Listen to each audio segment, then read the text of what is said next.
სწავლა თუ არ იქნება სასიამოვნო პროცესი, ის ვერ გაგრძელდება მთელი ცხოვრება. და სწავლა უნდა გრძელდებოდეს მთელი ცხოვრება. წიგნში რაც წერია, მხოლოდ ის არის სწორი და არაფერი სხვა. კარაქი იყიდება თუ წიგნი იყიდება, გაყიდვების თვალსაზრისით ყველაფერი უნდა გაიყიდოს. ძალიან კარგი შეკითხვაა. დღეს მწვანე სკოლას რა უპირატესობა? გონიათ რომ თუ ბავშვმა თავი დააკლა დავალების შესრულებას, ხანად ვერ ისწავლის. შეცვალეთ მოდელი ბიზნესის კეთების. სკოლა არ არის მხოლოდ ცოდნის გადასაცემი ადგილი. ვინ როგორ ეს არის საკითხავი. ამის მოყარება უნდა გაუღვიძო. ხარისხი რომელსაც თავაზობ, იმ ფასად რა ფასადაც ჩვენ თავაზობთ, არავის არ აქვს.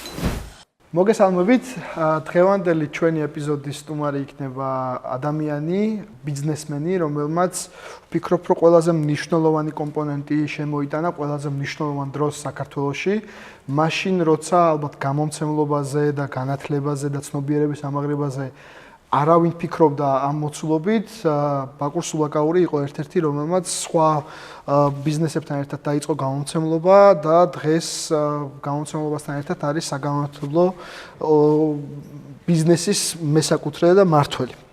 გამარჯობათ, ბატონო ბაკურ და ახლა კამერების წინ ვითხოვ, რომ ბატონის გარეშე მოგმართოთ. მადლობა დროის გამონახვისთვის და პირიქით მადლობა მოწვევისთვის. და ვფიქრობ საინტერესო ეპიზოდი გამოგვივა, იმიტომ რომ თქვენი ამბავი რა გზაც გაიარეთ, საინტერესო უნდა იყოს ჩვენ მსმენელისთვის და მაყურებლისთვის, ვინც პოდკასტებით მოგვისმენს თუ YouTube-ზე და BMG-ზე ნახავს ამ ეპიზოდს. დაიწყეთ მასწავლებლობით მაშინდელ გერმანულ სკოლაში. ეს 80-იან წლებში. ზუსტად, მაშინ თითქმის 40 წლის წინ დავიწყე მასწავლებლობა. თუმცა როგორც ვთქვა, დღესაც ღიმილით იხსენებთ და მიხარია ეს, იმიტომ რომ ეს იყო პერიოდი, როცა დღეს ვინც ალბათ ბიზნეს ან ეკონომიკაში წვლილი შეაქვს, მაშინ იყვნენ მოსწავლეები. კი, ჩემი მოსწავლეები იყვნენ რამდენიმე ესეთი ადამიანი, რომელსაც მნიშვნელოვანი წვლილი შეაქვს ახლა ქვეყანაში.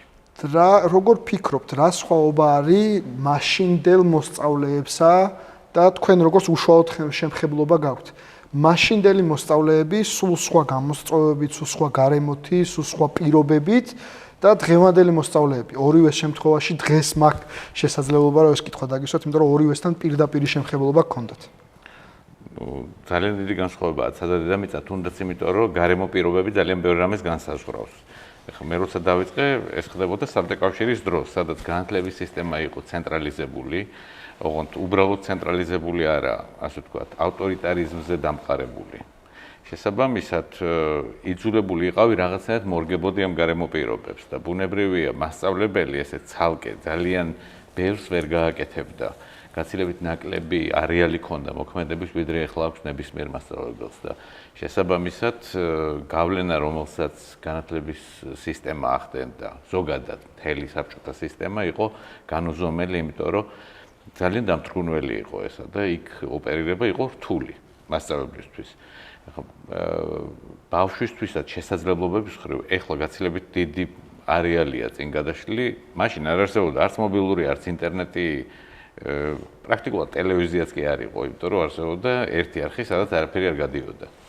და ალბათ გამოხატვის თავისუფლებაც მნიშვნელოვანია. გამოხატვის თავისუფლება არ არსებობდა მაშინ და შესაბამისად ეხლა როცა ეს ყველაფერია ბუნებრივია, ბავშვი მაინც ბავშვია, ცდილობს ითამაშოს, რაღაცა შეიმეცნოს, ცნობის მოყვარია და აინტერესებს ყველაფერი გარშემო რაც ხდება, მაგრამ იმის გამო რომ ეს არეალი ასეთი შეზღუდულია და დამთრგუნველია, შეუძლებელია იქ რაღაცა გაიფურჩქნოს კარგი. ეს კითხვა იმიტომ დაგისვით, რომ ვფიქრობ თქვენ რასაც აკეთებდით მაშინ იმ შესაძლებლობებით რაც გქონდათ, იმ გარემოს რასაც ქმნიდით იმ მოსწავლეებისთვის, ალბათ მნიშვნელოვნად იყო ბიძგი იმ მოსწავლეებისთვის, რომ ეს იქნებოდა თვითგამოხატვა, იქნებოდა შესაძლებლობები თუ ის რომ რაღაც გასცნელდნენ იმ ჩარჩოებს, რომელსაც სხვები აწესებდნენ, გადაებიჯებინათ და ახალი შესაძლებლობები აღმოეჩინათ. ამას ალბათ გეუბნებიან თქვენი მაშინდელი მოსწავლეები, თუ მე მაქვს შესაძლებლობა, ამისთვის მე გეტყვით მადლობას, იმიტომ რომ იმ მეგობრებთან, ვისაც მქონია ეს შესაძლებლობა, ზუსტად ესე დაგახასიათეს, რომ იყო ეს შესაძლებლობები მოგცეს და ეს შეგვამეცნეს მაშინდელმა მასწავლებელმა მათ შორის თქვენს. ძალიან მიხარია თუ ესეთი შეფასება აქვს იმდროინდელ საქმიანობას. თუმცა მასწავლებლობის შემდეგ ერთ-ერთ თქვენ ინტერვიუში ამბობთ, რომ არ იყო ის შესაძლებლობა, რომ რაღაც თქვენი სურვილებით რაღაცები გეკეთებინათ და მაშინ რაღაცა პერიოდი მუშაობით თარგმნელადაც და გამომცემლობასთან პირველი შემხებლობა თარგმნელობითი იყო. თუ ეს იყო უკვე დიოგენეს პერიოდში. არა, გამომცემლობასთან მაშინ შეხება არ მქონია, რა თქმა უნდა, არანაირი. საერთოდ საგამომცემლო საქმიანობასთან, იმიტომ რომ მე როცა მაგას ვაკეთებდი, მაშინ გამომცემლობების, კერძო გამომცემლობები არ არსებობდა. არსებობდა სახელმწიფო გამომცემლობები, რომელთანაც მე შეხება არ მქონია. მერე მოხდა ისე, რომ 90-იანი წლების შუაში, 95 წლისთვის, როცა იძულებული გავხდი, რომ რაღაც სხვა საქმიანობი მომეძებნა, რა კი სკოლაში საქმიანობა იყო შეუძლებელი გარკვეული პირობების გამო, ნელ-ნელა დავიწყე რაღაც სხვა რაღაცების, სხვა გზების ძიება და ერთ-ერთი პირველი ჩემი მეგობარია, ეხლაც გამომცემელიცაა და ეხლაც მეგობარი, გია ქარჩხაძე, რომელმაც მითხრა, რომ მოდი რამე ყოლად ვართო და რაღაც წიგნი გამოვცეთო და აი ასე და ესე ჯერ ერთი წიგნი გამოვეცით და აი ამის პროცესში მივხვდი, რომ ეს საქმიანობა საინტერესო იყო ჩემთვის. საინტერესო იყო თქვენთვის როგორც თარგმნელისთვის და შემოქმედებისთვის და ბიზნესისთვის. ყველანაირად დავინახე, რომ იმ წუთას ბუნებრივია ეხა ბიზნესის მხარე არ არსებობდა ეხა 90-იანი წლების შუაში სამოქალაქო ომში ძალიან ძნელია წიგნით რაღაცა იშოვოდა. უფრო თვითონ პროცესი მომეწონა. მაგრამ ამავე დროს საინტერესო იყო ამის ბიზნესის კომპონენტიც, როგორ შეიძლება ეს ყოფილიყო მდგრადი. იმიტომ რომ ერთია როცა შენ რაღაცას გამოსცემ, აკეთებ, მაგრამ მეორე მხრივ ეს თუ არ არის მდგრადი, ანუ ფინანსურად წარმატებული, ვეღარა გააგრძელებ. ამიტომ შენ იძულებული ხარ ეძებო ისეთი პროექტები, ისეთი საქმიანობის, ისეთი მოდელი შექმნა, რომელიც იქნება განვითარებაზე ორიენტირებული. ერთს მოყვება მეორე, მეორეს მესამე და ასე შემდეგ და აი ასე ნელ-ნელა წლები დაჭირდა, იძულებული ყავი პარალელურად 1000 სხვა რაღაც მეკეთებინა, მათ შორის თარჯმნათაც მუშაობდი, რა თქმა უნდა და ბოლოს გასულდა. როგორ ფიქრობთ, როცა თქვენ ჩაიბარეთ მაშინ როცა დიოგენე იყო, ერთ-ერთი პიონერი იყო საგამომცემლო ბიზნესში და ბევრ რაღაცა საინტერესოს აკეთებდა. ქონდათ შესაძლებლობა ეს გამოცდილებები გადაკონო? ანუ მე და დიოგენე მე და ჩემი მეგობრებმა დავაფუძნეთ თავიდან და ეს იყო ერთ-ერთი პირველი გამოცდილება მაშინ, მაგრამ ბიზნესის თვალსაზრისით არ იყო მაშინ წარმატებული. რაღაც მიზეზების გამო და მოკლედ ზუსტად ამიტომ გადავწყვიტე რომ დამოუკიდებლად გამეკეთებინა და გავაგრძელე ჩემი გამომცემლობით, რომელიც ორიენტირებული უნდა ყოფილიყო არა მხოლოდ შინაარსზე, ხარისხზე, კარგ კონტენტზე, არამედ იმაზე, რომ ბიზნეს მოდელი ქონოდა მდგრადი და წარმატებული. როგორ ფიქრობთ? დაგჭირდათ თქვენი პირადი ცოდნა გაგეღრმავებინათ აი ამ თუნდაც სტრატეგიულ გადაწყვეტილებაში სწორად დაგეგეგმათ თავიდანვე თუ თავიდანვე გადაწყვეტეთ რომ სწორი პარტნიორები შეგერჩიათ და ამით შეგევსოთ ის კომპონენტი რომ სტრატეგია და დაგეგმარება სტარტაპის პროცესში სწორი ყოფილიყო. იმიტომ რომ დამეთანხმებით რომ სწორ დაწყება ძალიან მნიშვნელოვანია ბიზნესისთვის. ну თავარი მაგ დროს ის იყო რომ ჯერ ერთი არ ყოლია პარტნიორი მარტო დავიწყე მეუღლესთან ერთად, მაგრამ თავარი ის იყო რომ იმ პერიოდში და მომდევნო ხანებში ვცდილობდი რომ მესწავლა როგორ აკეთებენ მსოფლიოში ამას. და მესწავლა თეორიულადაც. და თუ კი რამე წიგნი იყო მსოფლიოში, ყველაფერი მოვიძიე, წავიკითხე, გავიაზრე და შევეცადე რომ ბევრი ის მოდელი, რომელიც იქ იყო, გადმომეტანა აქ და ეხლაც მუშაობ, შეიძლება ბევრმა არც იცის, რომ იმ დროს არის შექმნილი.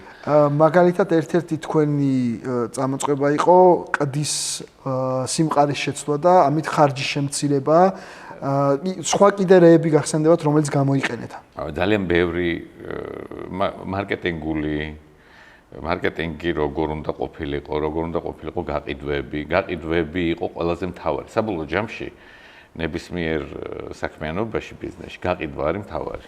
თუ გაყიდვები არ არის, ბიზნესი მოკვდება და შესაბამისად წიგნებში ესეა, კარაქი იყიდება თუ წიგნი იყიდება, გაყიდვების თვალსაზრისით ყველაფერი უნდა გაიყიდოს, თორე არ გამოვა ისე არაფერი და აი როგორ უნდა გაიყიდოს წიგნი.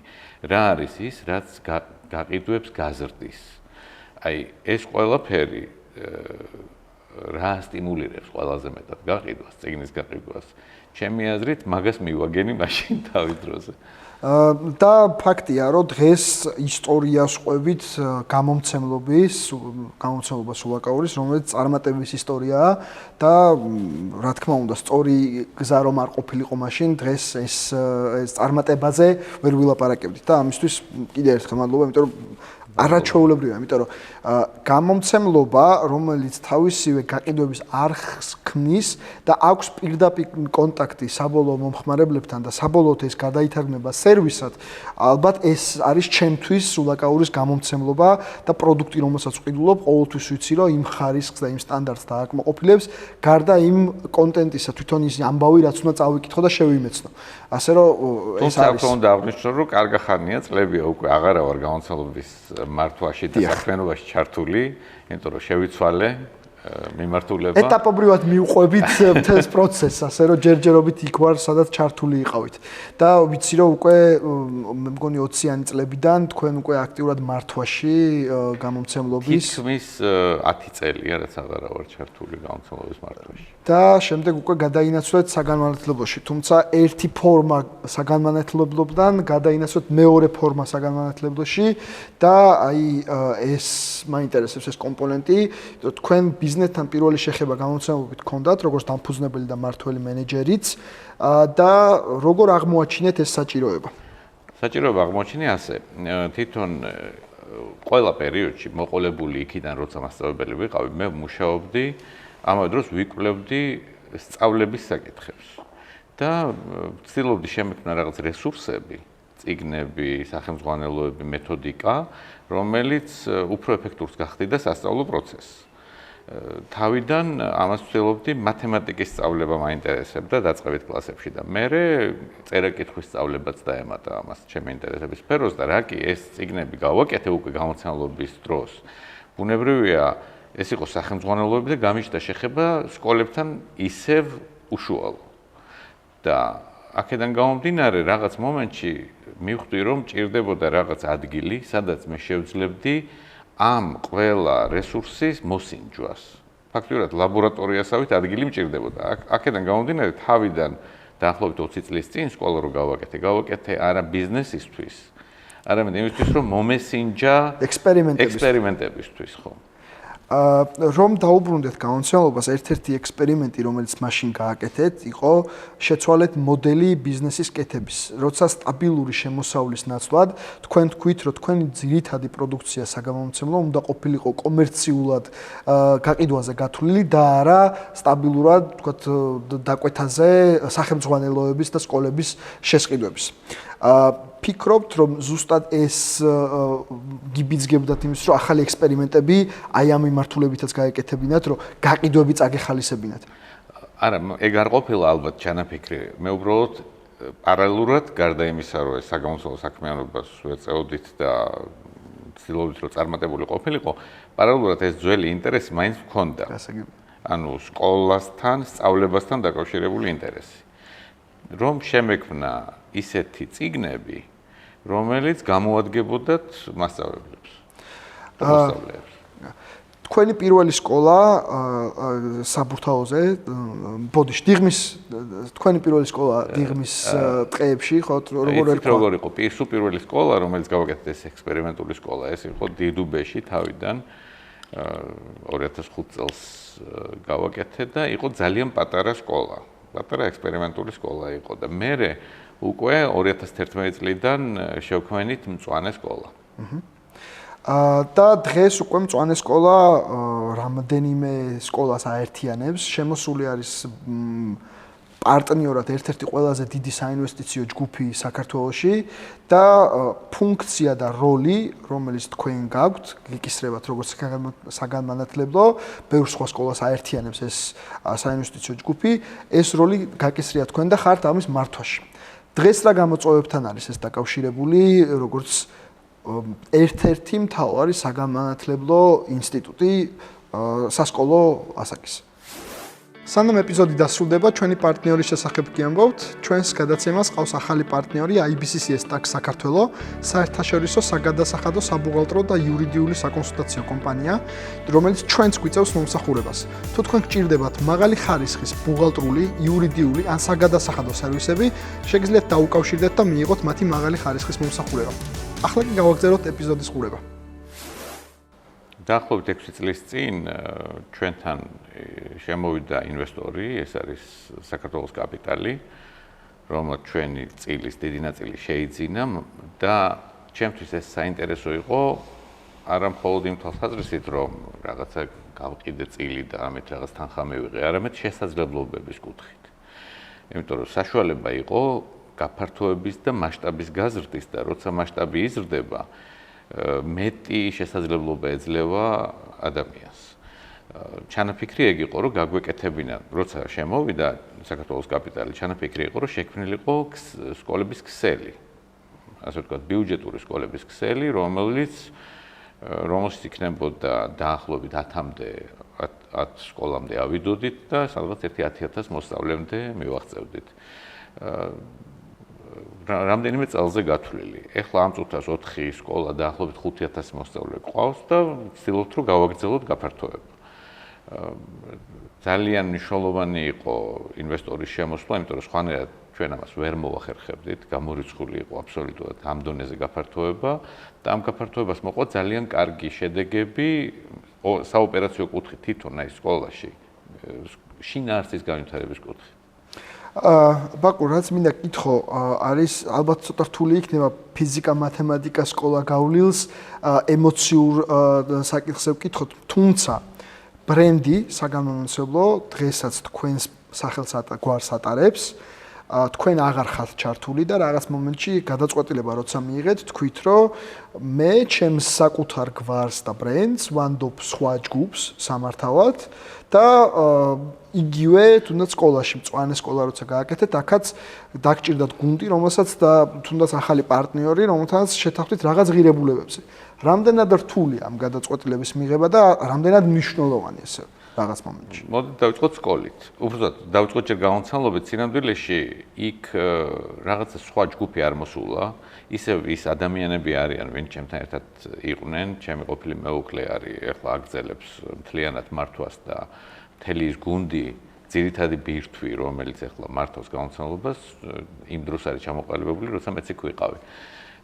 და სრულად ვენდობოდი მათ და ვიცოდი, რომ ზუსტად ისე გააკეთებდნენ, როგორც ვაკეთებდით და პირიქით უფრო კარგად გააკეთეს. ასე რომ ძალიან კმაყოფილი ვარ მაგით. ეხლა რაც შეეხება სკოლას, ამ შემთხვევაში პარტნიორი ჩვენი არის პარტნიორი მხოლოდ ინვესტიციის თვალსაზრისით.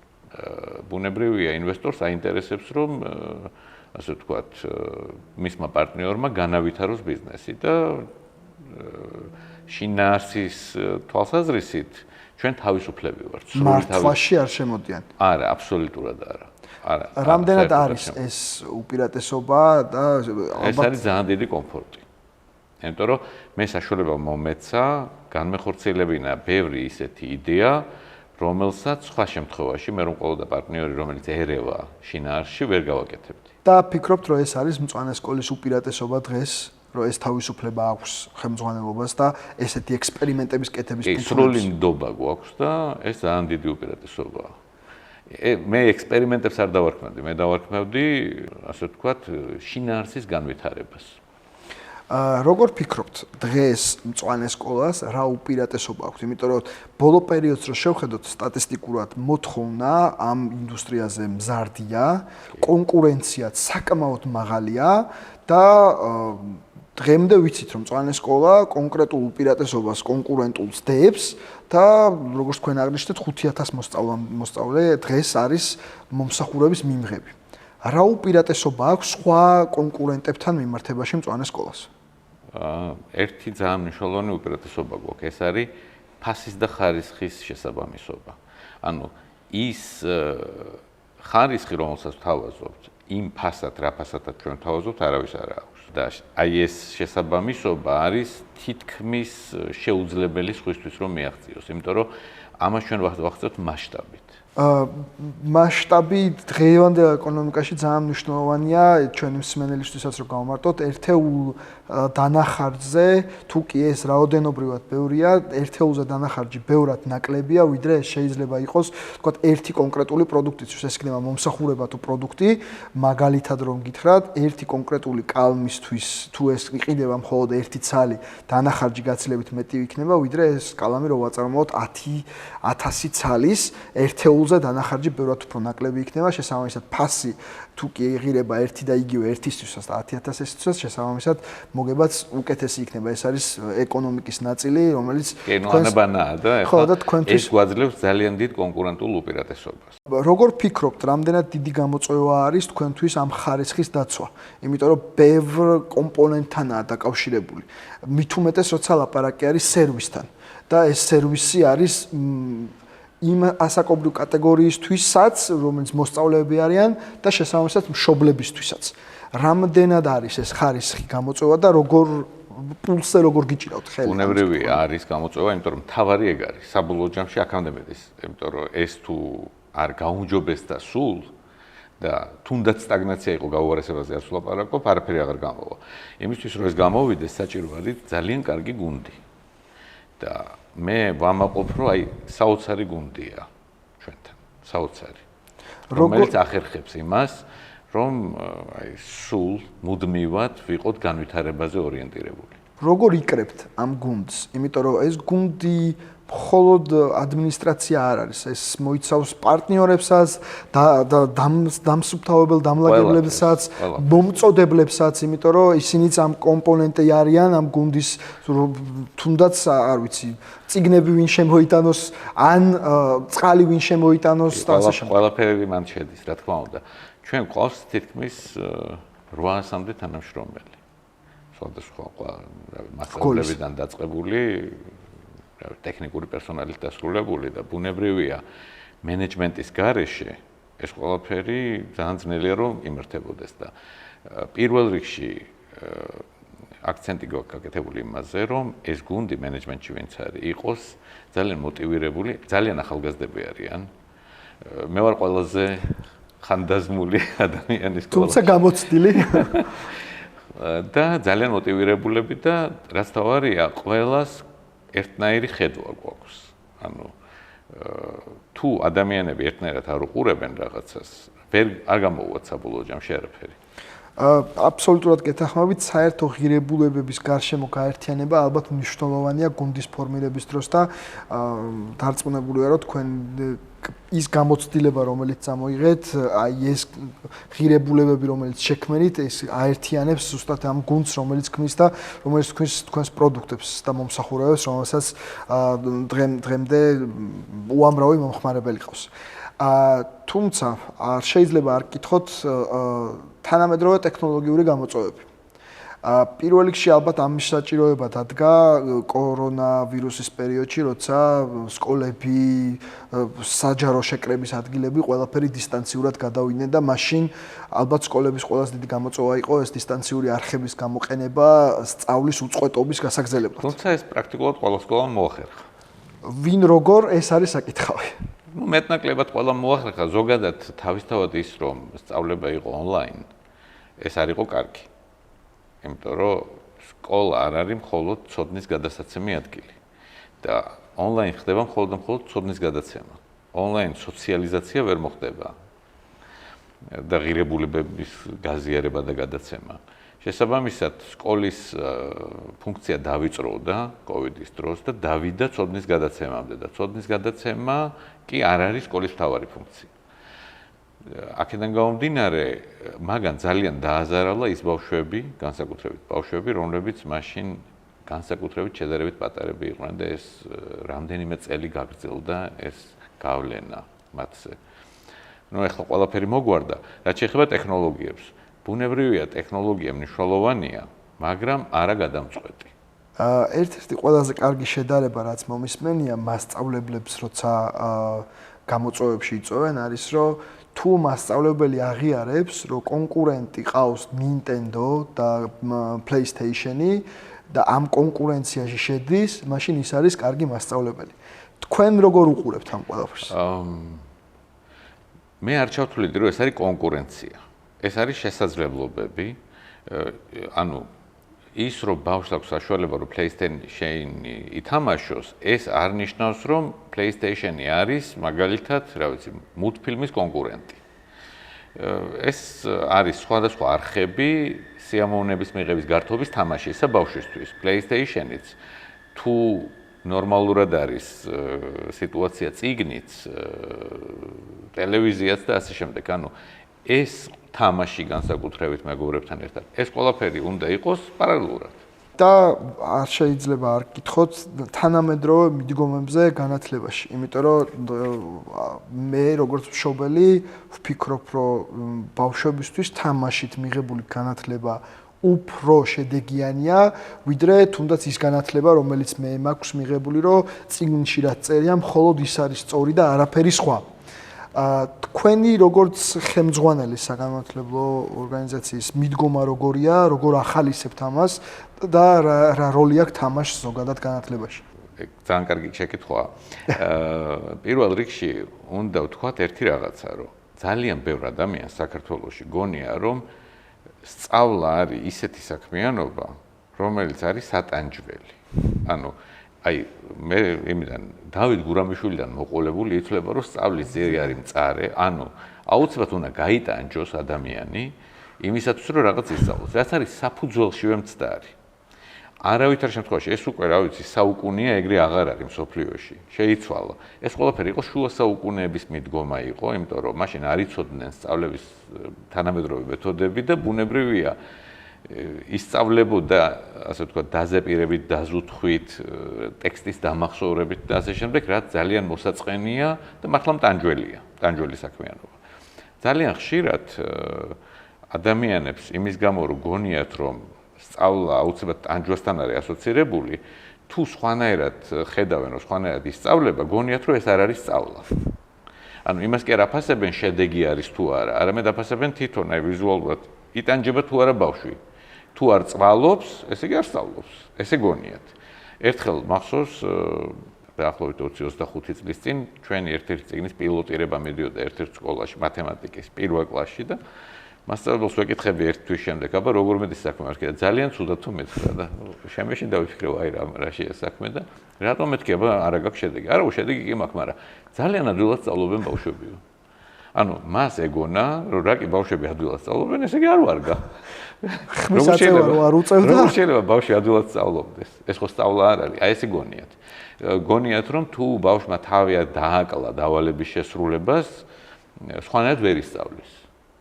ის რომ თანამედროვე მეთოდები არსებობს, რომელიც იყენებს, რა თქმა უნდა, თამაშის ელემენტს. მე ვიტყოდი იმდენად არა თამაშის ელემენტს, რამდენადაც იმას, რომ ბავშვი არის ცნობის მოყვარე და შენ ამ ცნობის მოყვარეობა უნდა გაუღვივო. და ასე ვთქვათ, მიუთითო გზა, კი არ მზამზარული ცოდნა კი არ ჩაუდო, არამედ წაიყვანო იმ გზაზე, რომ თვითონ შეიმეცნოს რაღაცეები და რაღაც ახალი უნარები აითვისოს. თან ისე აითვისოს, რომ არ მოუხდეს, ასე ვთქვათ, ამაზე, რა ვიცი მე, გადაკლა და ტანჯვა. ტანჯვით არ უნდა ხდებოდეს, ეს უნდა ხდებოდეს სიამოვნებით. სწავლა თუ არ იქნება სასიამოვნო პროცესი, ის ვერ გაგრძელდება მთელი ცხოვრება. და სწავლა უნდა გრძელდებოდეს მთელი ცხოვრება. მნიშვნელოვან საკითხს შეეხეთ. ბევრი საბედნიეროდ ბევრი მეგობარი არ მყავს ესეთი, რომელიც ამას ამბობს, თუმცა მყავს მეგობრები, რომლებიც ამბობენ, რომ ვეფხისტყაოსანი ასაკში შემდეგ, როცა მოუწიათ, რომ თავიდან წაიკითხათ, მიხვდნენ, რამდენად დიდ ღირებულებას ქმნის. იმიტომ რომ მანამდე, როცა ეს იყო დაძალებითი საზეპიროები, ანუ სურვილის მიუხედავად ეს მიწვევდა ნეგატივს, რომ თუნდაც ესეთ ნამუშევარს, როგორც ეს ვეფხისტყაოსანი, არ შეხებოდნენ იმ ფორმით, როგორც ის რეალურად არის. რამდენად არის დღეს გამოწვევა სწორი პედაგოგების შერჩევა და ამდენად არის საქართველოში ეს კადრი, რომ აი ეს შესაძლებლობები, რომელიც ბავშვი თავიდანვე ზრდის პროცესში უნდა მივიდეს და ასწავლოს, თუნდაც სწორი ღირებულებები, შეირჩეს და თქვენს გუნდში თუ სხვა გუნდში გაწევრიანდა. თავისთავად ის, რომ რომელიღაც კონკრეტულ ბავშვს ოდესღაც სძულდა ვეფხისტყაოსანი, იმიტომ რომ ვიღაც ამას აიძულებდა და მერე დააფასა, ეს იმაზე მეუთითებს, რომ მას ყავდა ცუდი მასწავლებელი. მეტი არაფერზე, იმაზე კი არა, რომ ზოგადად ესეა. რომ ბავშვს აუცილებლად შესძულდება სკოლაში ვეფხისტყაოსანი, არამედ ეს იმას ნიშნავს, რომ ცუდი მასწავლებელი. მე არ მინდოდა უბრალოდ მასწავლებლებზე ამის თქმა, რომ ჩემი მასწავლებლებისთვის არ გამოსული. მაგრამ ესე კარგი მასწავლებელი ზუსტად ის არის, რომელიც ახერხებს, რომ ბავშვი დაინტერესოს რაღაცით. იმისთვის არ იყოს ეს საძულველი. ინტერესით უნდა უდგებოდეს ნებისმიერ რამეს, არა აქვს მნიშვნელობა რა სწავლობს. სწორედ ამიტომ გითხეთ მასწავლებლის როგორც როლის მნიშვნელობაზე. მასწავლებელი არის მთავარი ფიგურა სკოლაში. ნუ ეხლა ბავშვისთვის კეთდება ყველაფერი, მაგრამ მასწავლებლის გარეშე ვერ გაკეთდება, მასწავლებელია მთავარი. მასწავლებელი არ არის უბრალოდ ადამიანი, რომელსაც ცოდნა უნდა გადასცეს. ძალიან მნიშვნელოვანი ღირებულებითი საძირკველი უნდა შექმნას. ინტერესი უნდა აღუძრას და ასე შემდეგ. შესაბამისად, თუ მასწავლებლები არ არიან სკოლაში, კარგი მასწავლებლები არ არიან, ის სკოლა ვერ იფუნქციონირებს საერთოდ. საქართველოს რამდენად არის მზად, რომ მიაწოდოს საგანმანათლებლო სისტემას კარგი მასწავლებლები? ჩვენ თუ გლობალურად ვილაპარაკებთ მთელ საგანმანათლებლო სისტემაზე, სამწუხაროდ ძალიან დიდი ჩავარდნა გვაქვს. რა ვიცი, სასერტიფიკატო გამოცდებაც მასწავლებლებისამაც კი დაადასტურა, რომ ელემენტარულ გამოცდებს ვერ აბარებდნენ, კომპეტენციას ვერ ადასტურებდნენ. სიტყვაზე ვიძახი, მათემატიკის მასწავლებელმა ჯერ უნდა იცოდეს მათემატიკა, მერე უნდა იცოდეს მასწავლებლობა, ინგლისურის მასწავლებელმა ჯერ ინგლისური უნდა იცოდეს, მერე მასწავლებელი უნდა იყოს. და გამოცდაზე ნასვამი არ უნდა ინგლისური თუ არ იცის, რაც არ უნდა გენიალური პედაგოგი იყოს, ინგლისურს ვერ ასწავლის. და აქედან გამომდინარე, ერთი არის ეს კომპეტენცია თვითონ საგნობრივი და მეორე არის მიდგომები. უნდა იცოდეს თანამედროვე მიდგომები და რაც თავარია, უნდა სიამოვნებდეს ეს საქმიანობა. ეხლა უხეშად რო ვთქვათ, ამ ბავშვი უნდა უყვარდეს მოკლედ რა. ბაკურ, თქვენი კარიერის განმავლობაში ბევრჯერ გქონიათ შემხებლობა, თქვათ იმ დანაკლისები, რაც ინდუსტრიას ჰქონდა, იქაც ჰქონოდათ რაღაცა გავლენები. თქვენ როგორ ფიქრობთ, რამდენად აღიარებთ, რომ არის საჭიროება ზოგადად მასწავლებლების გადამზადების და მორგების იმ რეალობის, რაც დღეს არის. თქვენი როლი რა შეიძლება იყოს, ან რას შეიძლება უკვე აკეთებთ, ან რა შეიძლება რომ გააკეთოთ თქვენ როგორც სკოლამ, საგანმანათლებლო ორგანიზაციამ ამ მიმართულების განსავითარებლად? ჩვენი სკოლის ფარგლებში ამ ყველაფერს ვაკეთებთ. ბუნებრივია, როცა ასეულობით მასწავლებელი გყავს და ყოველ წელს ეს რაოდენობა იცვლება. ერთი ახლები გვემატება, მერე ვიღაცა შეიძლება საცხოვრებელი მისამართი შეიცვალოს და წავიდეს, ვიღაცა შეიძლება ბავშვს ელოდება და ფეხმძიმეთა და ვეღარ ახერხებს რაღაც ხანი მუშაობას. ბუნებრივია, ცვალებადია ეს შემადგენლობა და ერთი არის, რომ უნდა შეარჩიოს სწორად ეს ადამიანები და მეორე, როგორებიც არ უნდა იყვნენ ისინი, ადამიანს სჭირდება ყოველთვის პროფესიული განვითარება. და სკოლამ უნდა უზრუნველყოს მასწავლებლების პროფესიული განვითარება. მარტო ის, რომ არის ძალიან კარგი მასწავლებელი, ეს არ კმარა. როგორი კარგიც არ უნდა იყოს მასწავლებელი, როგორი უნივერსალური და ვარსკვლავი არ უნდა იყოს, მას სჭირდება პროფესიული განვითარება და სკოლამ ეს უნდა უზრუნველყოს. და ჩვენ ვცდილობთ, რომ ეს გავაკეთოთ. ანუ გადავამზადოთ და მოვამზადოთ, გადავამზადოთ პროფესიული განვითარების შესაძლებლობები მივცეთ ჩვენს თანამშრომლებს. ბუნებრივია, შეიძლება ისე არ გამოგვდის, როგორც გვინდა, ყოველთვის გვინდა მეტი. მაგრამ ამას ვცდილობთ, რაც თავარია სულ. თქვენ როგორც აღნიშნეთ, ერთ-ერთი ყველაზე მთავარი კომპონენტი ბიზნესის წამოწყების დროს არის გაყიდვები. მე თუ მკითხავთ, მე საერთოდ ვფიქრობ, რომ ბიზნესის კეთება გაყიდვებიდან იწყება, სანამ რამე დაიწყება. ასე რომ ჩვენი მსმენელის და მაყურებლისთვისაც თუ კი რამე ახალი წამოწყების წინაშე დგანან, ჩემი რჩევა და ბაკურიც დამეთანხმება, რომ რეკომენდაციასავით გაითვალისწინეთ, რომ დაიწყოთ მოთხოვნიდან, ანუ გაყიდვებიდან. თუ კი გაყიდვები არსებობს და ამ არხს განავითარებთ, შესაბამისად მე უფრო ადვილი იქნება კონკრეტული მომსახურების ან პროდუქტის მიწოდება ამ არხისთვის. ეს გამომცემლობის შემთხვევაში ეს იყო თქვენივე საკუთარი ბრენდირებული მაღაზიების მაღაზიები მერე იყო. გაყიდვები მე გულისხმობ გაყიდვების არხის განვითარებას. ახალი დამატებითი არხები კი. ჩვენ ბევრი არხებს ენჯეთ ახლა თავის დროზე, რა ვიცი მე, დაწყებული იქიდან, რომ არა წიგნის მაღაზიებში, არამედ სხვა ობიექტებში გაყიდვებიდან დაწყებული, პირველი სატელეფონო გაყიდვებით დაწყებული და ასე შემდეგ. აი, უამრავი სხვადასხვა არხი გქონდა, იმიტომ რომ როგორც კი შენ დივერსიფიცირებული არა გაქვს გაყიდვები და ხდები რაღაც ერთ დისტრიბუტორზე დამოკიდებული, შეიძლება ერთ დღეს ყველაფერი დაკარგო. თუმცა, საერთოდ მიმყავთ კითხვა არის დღეს თქვენ აღარ გაქვთ პროდუქტი, რომელიც ხელშესახებია, რომელიც წარმოებულია, არამედ დღეს ხართ სერვისის მიწოდებაში. კი, მაგრამ ეს პროდუქტიც ძალიან ხელშესახებია. თავისთავად, რომელიც გრძელვადაში არის ხელშესახები. თუმცა, სერვისის გაყიდვების არხები ცოტა უფრო გრძნობიარეა და სენსიტიური. დღეს როგორ მუშაობთ ამ არხებზე და რა არის თქვენი საკომუნიკაციო ძირითადი არხი? პირველ რიგში, როცა აი ხარისხი ფასის შესაბამისობაზე ვლაპარაკობდით, რას გულისხმობდი, რომ ჩვენ ვიცით რომელ კონკრეტულ სეგმენტზე ბაზრის, რომელ სეგმენტზე ვმუშაობთ.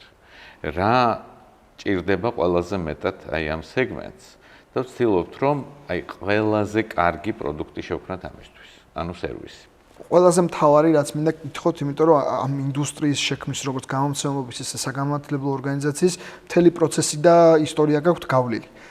დღეს საქართველოს როგორც გეოგრაფიულ ლოკაციას და ბაზარს რა შეთავაზება შეუძლია გაუკეთოს საერთაშორისო ბაზრებს, რომ ეს იქნება საგანმანათლებლო სკოლის, თუ ეს იქნება საგანმანათლებლო. იმიტომ რომ დარწმუნებული ვარ დღეს თქვენს მოსწავლეებში არა მხოლოდ ქართულენოვანი მოსწავლეები არიან და არიან სხვა ეთნიკური წარმომადგენლები, არა საქართველოს მოქალაქეები ამას გულისხმობ. მაგრამ ჩვენ მაინც ჩვენი პროდუქტი, ასე ვთქვათ, ქართულენოვანი, ანუ ჩვენ ვართ ქართულენოვანი სკოლა და არ ვაპირებთ ამის შეცვლას.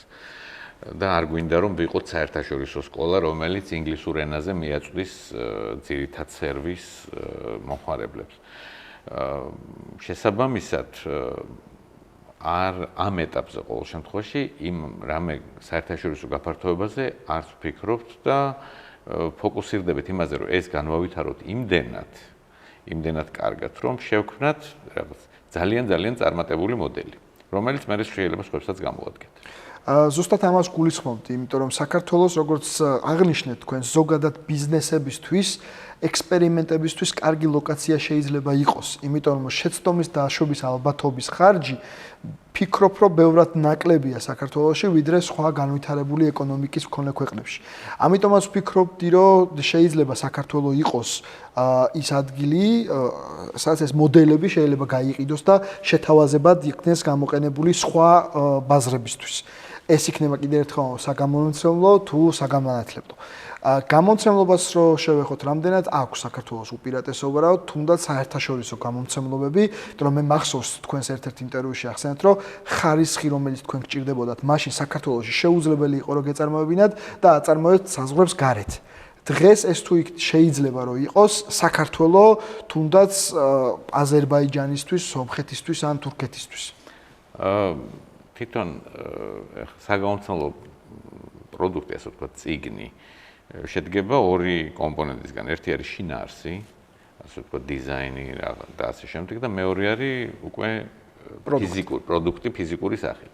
ახლა ეს პროდუქტი დაიბეჭდება თბილისში თუ შანხაიში, მაგას არსებითი მნიშვნელობა არ აქვს. თავარი არის, ასე ვთქვათ, ამის განვითარება, development ამ პროდუქტის იდეის შექმნა, განვითარება, ანუ ისეთი პროდუქტის შექმნა, რომელიც მომხმარებელს ჭირდება. და მე ახლა ეგ სად დაიბეჭდება, მაგას არსებითი მნიშვნელობა არ აქვს. მე მთავარი არის თუ ხარჯებზე არ მიდის. ეგ ყოველწლიურად იცვლება ხოლმე. არ ვიცი ახლა როგორ არის, იმიტომ რომ რამდენიმე წელი ამ საქმესთან არ მაქვს ესეთი სიღრმისეული შეხება, მაგრამ თეორიულად გრძნობ, რომ შეიძლება ყოველ წელს იცვლებოდეს. ერთ წელს ერთ ადგილას შეიძლება ეხლა მაგალითად ვიეტნამში უკეთესი იყოს მაგის გაკეთება, ვიდრე ჩინეთში, ან თურქეთში უკეთესი იყოს, ვიდრე სლოვაკეთში, მაგრამ ეს ყველაფერი იცვლება. და არ ვიცი ზუსტად. მწვანე სკოლასო დაუბრუნდეთ. რა გეგმები აქვს? იმიტომ რომ თქვენ თვითონ აღნიშნეთ, რომ სტაბილურად ზრდადი ბაზარია, შესაძლებლობები კიდევ არის და დარწმუნებული ვარ, ამ კონკურენტულ გარემოში, სადაც მწვანე სკოლა არის, დაგეგმილი არის სიახლეები. მწვანე სკოლა სად არის ამ კომპონენტში? ჩვენ ვცდილობთ, რომ ყველა თვალსაზრისით განვავითაროთ ყველაფერი, რაც გვაქვს. ეს ეხება ინფრასტრუქტურასაც, სისტემასაც, მოდელს, რომელთაც ვაკეთებ და მასშტაბებლებსაც, რომლებიც გვყავს. ანუ ვცდილობთ, რომ ინფრასტრუქტურა განვავითაროთ, რაღაც გარკვეული სტანდარტები გვაქვს ჩვენი უკვე შექმნილი, რა ვიცი, როგორი უნდა იყოს საკლასო ოთახი, რა უნდა იყოს ამ საკლასო ოთახში, ახლა მაგალითად, ყველა საკლასო ოთახში გვაქვს smartboard-ი. მე ახლა მარტო ის რომ smartboard-ი გიდგას, ეს არაფერს არ ნიშნავს, იმის გამოყენება უნდა შეგელდოს, როგორ იყენებს ამას მასწავლებელი, რა რესურსი გაქვს იმისთვის, რომ ეს ეფექტურად გამოიყენო. აი ამ ყველაფერს თან გზადაგზო ვქმნით. ანუ ერთი მიმართულება არის ინფრასტრუქტურული განვითარება, მათ შორის შეიძლება ავაშენოთ ახალი შენობა, დავამატოთ ახალი ნაგებობა, ახალი სტადიონი და ასე შემდეგ. მოკლედ ერთი არის ინფრასტრუქტურა, რომელსაც ჭირდება მუდმივად განახლება, განვითარება, მოვლა. მეორე ეს არის თვითონ სისტემა. ჩვენ რეალურად მოდელი, რომელსაც ვიყენებთ, ბოლომდე დასრულებული ჯერ არ გვაქვს. ანუ დაახლოებით 2 ან 3 წელი გვჭირდება კიდე რომ ბოლომდე მივიყვანოთ და ეს მოდელი იქნება უნივერსალური, ასე ვთქვათ.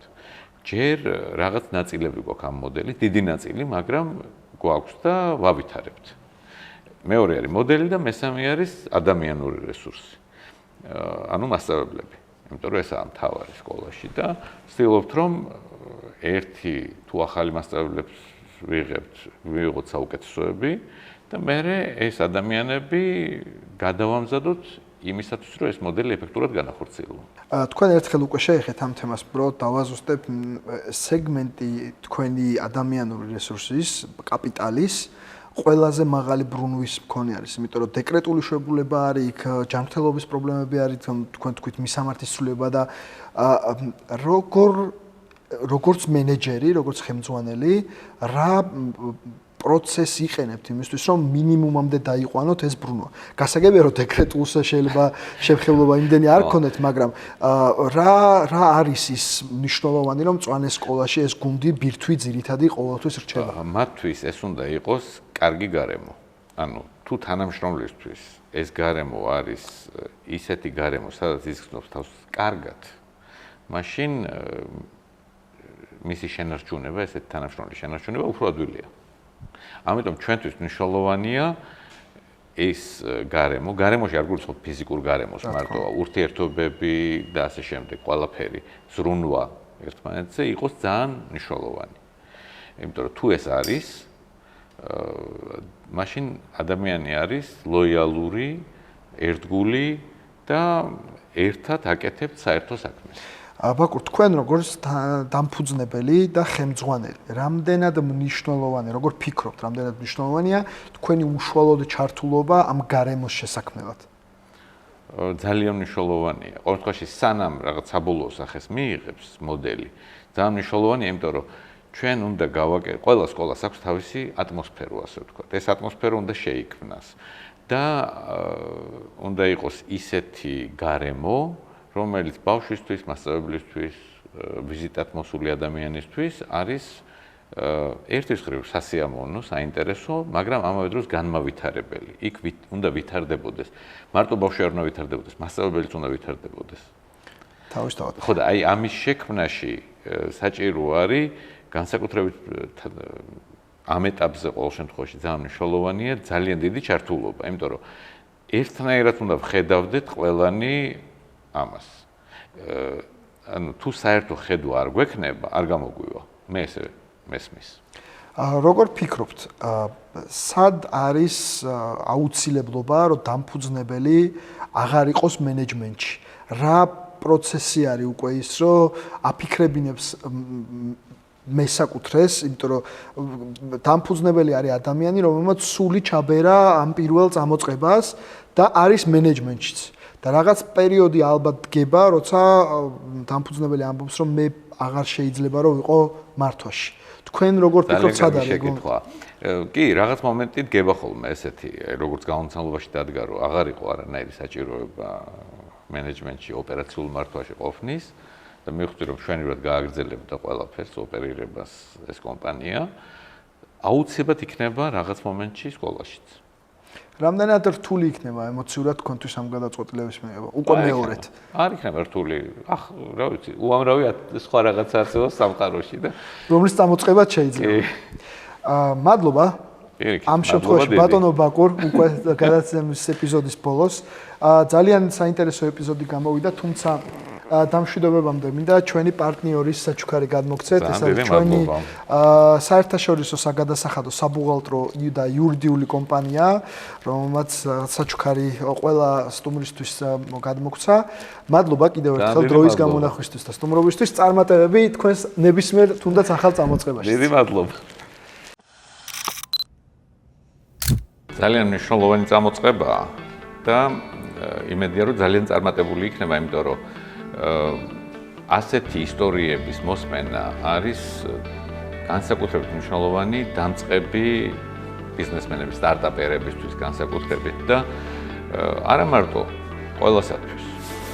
დღევანდელ ეპიზოდში გქონდა შესაძლებლობა მოგვესმინა ისტორია სულაკაურის გამომცემლობის მასწავლებლის, რომელმაც ეს ყველაფერი დაიწყო და დღეს ერთ-ერთი წარმატებული სკოლის შესახებ და თვალსაჩინო იყო ალბათ იმის შედარება, როცა 90-იანი წლებიდან დაწყებული ბიზნესი როგორ შეიცვალა მიდგომები და დღეს რა მიდგომებით გვიწევს ბიზნესის კომპონენტების შეხედვა, პულსზე ხელის დადება, ინფორმაციის ცვლა და ასე შემდეგ. იმედია თქვენთვისაც ისევე საინტერესო იყო ამ ეპიზოდის მოსმენა, როგორც ჩემთვის ამ ეპიზოდის წაყვანა. თუ თქვენს ფიქრობთ, რომ საინტერესო ამბავი გაქვთ მოსაყოლი, მოგწერეთ, გაგვიზიარეთ თქვენ შესახებ ინფორმაცია და ჩვენ ვეცდებით შემდეგი სეზონისთვის თქვენ იყოთ სტუმრად, თქვენი ამბავი გაუზიაროთ უკვე მსმენელებს და მაყურებელს. მადლობა ამ ეპიზოდის ბოლომდე ყურებისთვის, გამოიწერეთ ჩვენი არხი, დაელოდეთ ახალ ეპიზოდებს და მომავალ შეხვედრამდე.